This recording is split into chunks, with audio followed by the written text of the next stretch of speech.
Dear beautiful people, welcome to part 2 of the Coming into Mastery series. And this is where we speak about the dragon. Well, what is the dragon? What is the metaphor for it? Often, out of ignorance, we speak of the dragon as the destroyer. But is there destruction in the universe? Or is there transformation? Is there the breaking down of structures and the reorganizing of structures? You see, the dragon or the destroyer is a representative of chaos. But chaos is an in-between state, where a reality moves from one structure, then dissolves, and a new structure is arranged, and in between the dragon operates. The destroyer of the world, you see.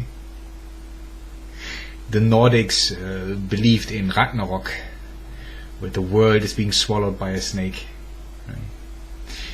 Yogi mystics in India speak about the Kundalini snake going up the spine, right? In Christianity, the idea of the snake or the lizard has been shamed because it makes you eat from the tree of knowledge, you see. Well, someone who doesn't want you to eat from the tree of knowledge apparently doesn't think you can handle knowledge, doesn't think that you're a sovereign being. So then, after your initial awakening, where you have experienced an ego death, after a while, there will be a question about, well, I had a shift in consciousness, but where's the shift in life? Where's the shift in the external manifestation? And that shift will come. And this is where you will find out how much ego you actually still have. Because in order for your manifestation, your mirror, your physical experience to be a match to your expanding consciousness, all the old structures need to break down. And this is where the law of impermanence will start hitting you hard. Some of you might lose their jobs. Some of you might experience divorce. Some of you might face illness. Some of you might experience being homeless. Because the manifestation that was dominated by your ego is ending. So it's going into death. Therefore, the structures are breaking down and a phase of chaos emerges. And during that phase of chaos, there is often a lot of subjective suffering if you resist the chaos. Now, the dragon is a metaphor for the destroyer, but the destroyer needs to destroy for creation to rebuild the form life.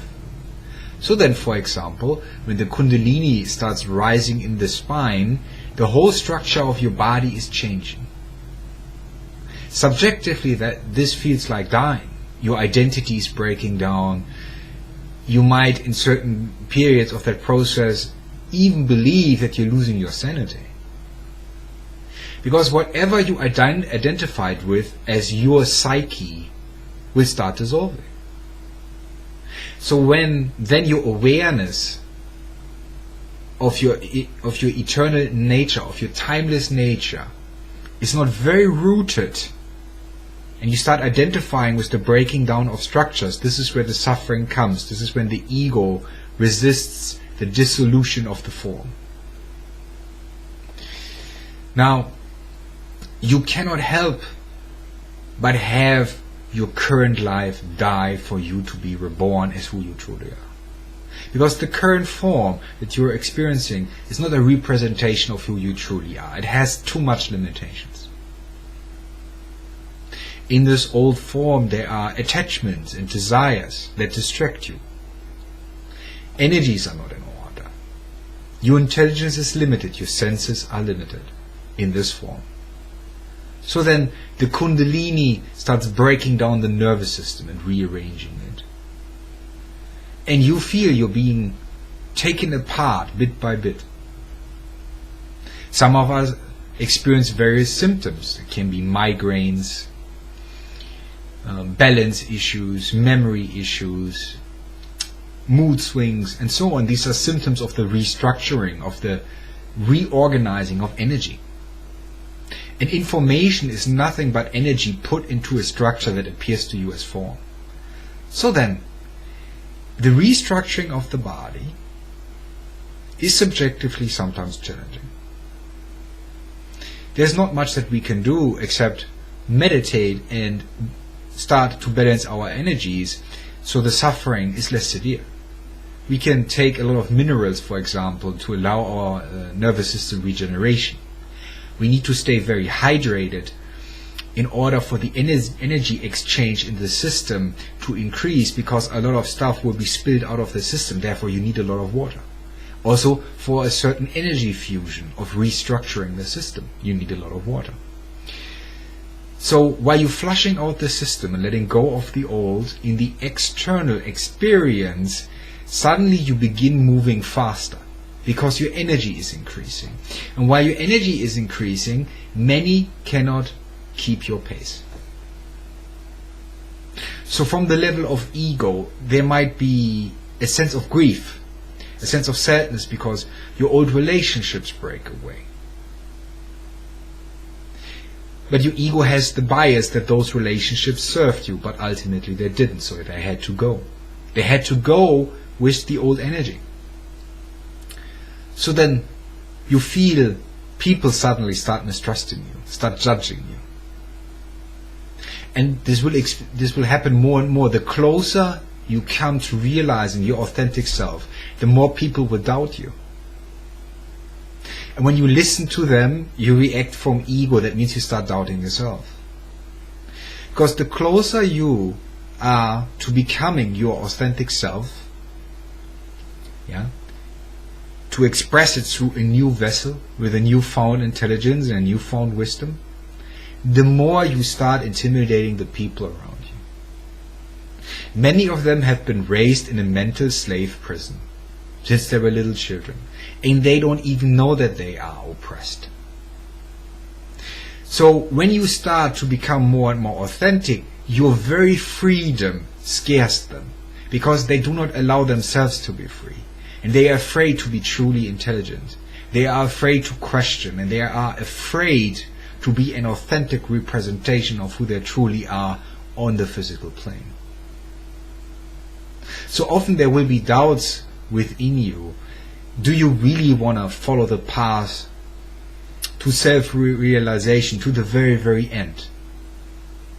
But these are the remnants of your ego that are leaving you. And when you accept them and you don't overly interact with them, but you watch them with a peaceful heart, they will fade away. And all those relationships that don't serve you anymore, they will fade away as well. Now, when we have been mental slaves to belief systems for a very long time, and then we find out the moment we liberate ourselves, those who are still prisoners get scared of us. There might be a sense within yourself of being betrayed. But this again is the ego story. Out of the kindness of who you are, you will understand you cannot judge anyone at any time, because from their perspective, everything that they experience appears reasonable. You see, there is not a human being that is not reasonable. Everyone's perspective seems to be truth from their viewpoint. Especially when they love you. Especially when they care about you. They will try to put you back into the cage, because if someone they respect becomes a symbol of freedom, they will have a tough time denying that they're still trapped. So unconsciously, as part of the collective program, they try to put you back to sleep. And suddenly you will experience insults, being attacked even by your closest friends. Some may call you heartless. Some may call you unempathic, unkind, extreme. But true freedom cannot be compromised. True liberation cannot be compromised, cannot be experienced with a compromise, which means compromising your soul intelligence. They won't understand that, because that degree of freedom, that degree of love, is something that they don't allow to experience themselves. They still try to get something from the system through obedience. And every time they think of freedom, they think about speaking out towards their parents maybe, who have very limited views, or towards their bosses or whatever. Every time they think about speaking out, their ego makes them feel guilty, because they are afraid of survival. So then, being spiritual is an illusion. You are spirit. You are not being spiritual. You are spirit. So when you know to be spirit, you stop making those compromises out of fear. Now, as a spirit, you've come to a certain understanding. To be spiritual, to be peaceful, to be loving, to be kind, to be compassionate, does not mean to be obedient. Does not mean to not speak out against injustice. Because this is the idea of spirituality that many have. That you withdraw from the world completely. But instead, from spirit, you look into the world. And since you know now that you're more than matter, more than form, finally, the fear leaves you. And without any fear, with regards to repercussions or consequences which you ultimately know as relative, you become more and more yourself, and you drop the guilt. But this will be a process for many of you. A process of understanding that every time you feel guilty, you're actually denying yourself freedom. And with every freedom that you allow yourself, you will enter a higher vibration, a higher state of realizing love. And those around you who are still addicted to the matrix, they will say, when you speak of unplugging from the matrix, unplugging from the belief system, that you're being unkind, that you're being harsh. So, do not get distracted by drama. Allow yourself to not having to convince others. Because this is still a trap, you see. The idea that you're obligated to convince others traps you again in a sense of guilt. Allow yourself to be free from result. Allow yourself, even at points of high tension, to say, I retreat into my own energies.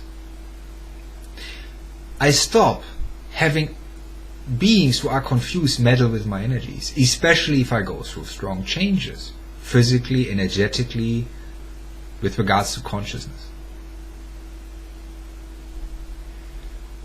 Spiritual ego is often the idea that you need to save someone. Because deep down there's still a sense of guilt.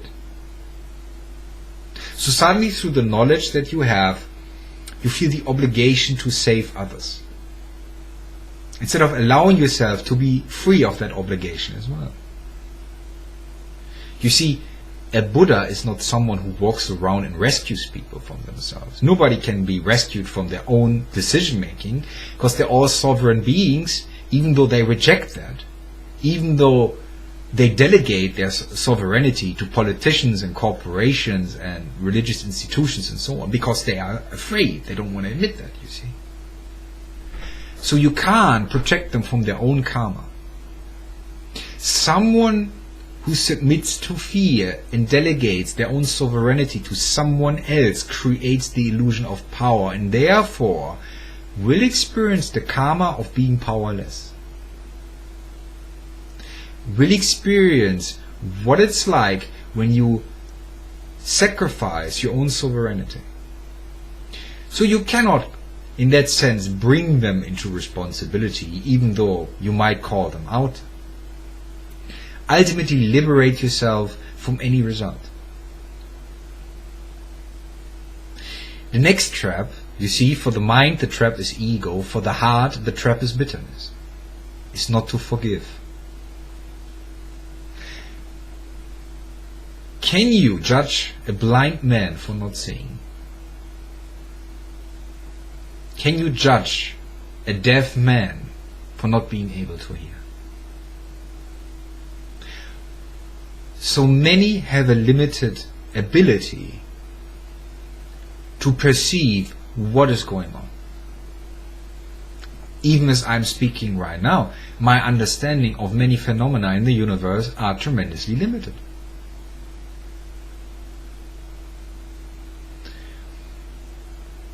So then, to understand that we all experience limitation can give birth to compassion. To an understanding that many act as they act because this is where they are at. And they're always the best that they can be right now. So then, your existence might serve as an example. But free yourself from the idea to be a missionary. Because your main focus needs to be coming into mastery. That means going into the cocoon as the caterpillar. Going through the process of disintegration. Being met with the dragon. And the dragon will take everything away that doesn't serve you anymore. And your programmed ego fears will try to resist the taking away. But the law of impermanence is impartial. It strikes us all. But for the mystics, well, the mystics are being hit by it more intensely. Because they can handle it. And it is for them to understand all forms shall pass. So then you let go of the form. You might let go of the job that you're currently having. And during this transitional phase, amidst the chaos, the greatest doubts will arise. And I tell you not to fear.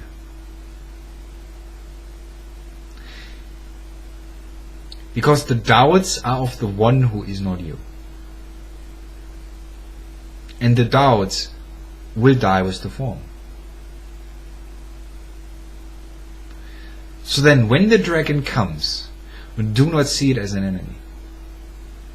Do not see the destroyer of your current manifestation as an enemy. In fact, the dragon is bringing the change that you have deep down desired. It is just that the transition from one state of consciousness into another is sometimes, subjectively speaking, a pretty rough ride. Contemplate about that, my friends. Be well.